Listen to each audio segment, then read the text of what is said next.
పురుషోత్తం పటేల్ గారు తెలంగాణ మున్నూరు కాపు సంఘ ఎన్నికల్లో గెలిచారు. ఇప్పుడు రాష్ట్ర అధ్యక్షులుగా ఉన్నారు. గత 40 సంవత్సరాలుగా సామాజిక సేవలో ఉన్నారు. మాట్లాడవలసిన కొద్ది. జోర్లు వంగవీటి రంగా, జోర్లు వంగవీటి రంగా. ఈరోజు నిజంగా చెప్పాలంటే విజయవాడ బెబ్బులి వారి వేదిక మీద నేను మాట్లాడుతుంటే నా ఒళ్ళు పులకరిస్తుంది. నిజంగా చెప్పాలంటే నేను మా మామగారైన శివశంకర్ గారి ఇంటికి వచ్చినప్పుడు వారితో 2 నిమిషాలు మాట్లాడినా. నిజంగా చెప్పాలంటే వారు శరీరం చూస్తే బక్కపలచన, కళ్ళల్లో చూస్తే చిరుత నిప్పులు. నిజంగా ఆయన కళ్ళు తెరిచినప్పుడు ఆ కళ్ళల్లో ఒక దేదీప్యమైన కాంతి కనిపించేది. నేను చూసినప్పుడు చాలా ఆశ్చర్యం వేసింది. అప్పటికే నేను వామపక్ష భావాలతోని నేను కమ్యూనిస్ట్ పార్టీలో ఉంటే ఓంకార్తో బయటకు వచ్చిన నేను. అప్పటికే కులం ఉంది, కుల వ్యవస్థ ఉంది, కమ్యూనిస్టులలో కూడా కుల వ్యవస్థ ఉంది అని చెప్పి ఓంకార్ గారు బయటకు వస్తే ఓంకార్ గారితో మధ్యకాయల ఓంకార్ గారితో నేను బయటకు వచ్చి ఉన్నా. అప్పటి నుంచే నేను కులం వైపు మళ్ళా.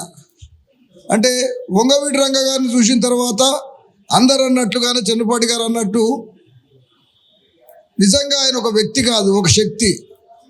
నిజంగా వాళ్ళ తల్లి పురిటెంపులు పడి పుడమి మీదకి వంగవీటి రంగాన్ని తెచ్చినప్పుడు ఈ పుడమి తల్లి పులకించింది అనుకుంటా. నిజంగా చెప్పాలంటే మన కాపులలో అటువంటి మహానాయకుడు మరి వారు జన్మించడమే కాకుండా ఈ కాపు జాతికి ఒక చరిత్రను మిగిలించిండు. ఆ చరిత్రలో ఈరోజంతా మేము ఆయన బాటలో నడవడానికి యువత ఎంతో ముందుకు సాగుతూ ఉంది. వారి చరిత్రని ఎప్పటికప్పుడు ముందుకు తీసుకువెళ్తున్న మీ అందరికీ పేరు పేరున నిజంగా పాదాభివందనం చేస్తున్నా. ఎందరో మహానుభావులు ఈ కార్యక్రమానికి వచ్చి చరిత్రలో ఒకటి మాత్రం నిజం, ఒక వ్యక్తిగా పుట్టినప్పుడు నిజంగా ఒక డెలివరీ ఈజీ అయితే మంత్రసాని కూడా ఉండదు. ఒక వ్యక్తిగా పుడతాడు, పుట్టి వారు చేసిన పనులతోనే ఒక శక్తిగా పోతాడు. మరి ఆ శక్తే నిజంగా వంగవీటి రంగా. అటువంటి శక్తి సంపాదించాలని నేను చాలా మటుకు కోరుతూ ఉంటాను. నేను కూడా మరి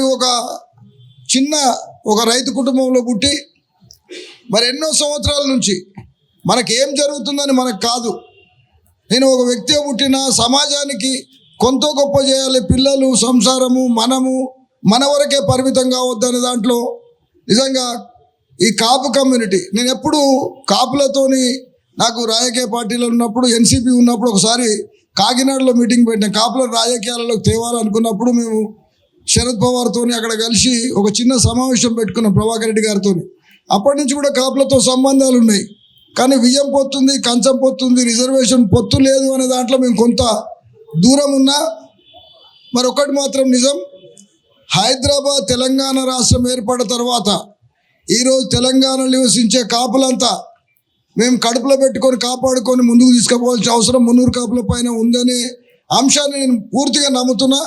ఖచ్చితంగా కాపులు, బలిజలు కావచ్చు, ఒంటర్లు కావచ్చు, తెలగ కాపులు కావచ్చు, ఎవరైనా కావచ్చు, మనమంతా ఈ కాపు జాతిలో మనమంతా కలిసి ముందుకు పోవాలని వంగవీటి రంగా గారికి ఈ కార్యక్రమానికి నన్ను ఆహ్వానించిన మిత్రులు చందు జనార్దన్ కానీ వేదిక మీద ఉన్న అందరికీ పేరు పేరున మా మంగబాబు ఒక్క విషయం చెప్పాలి.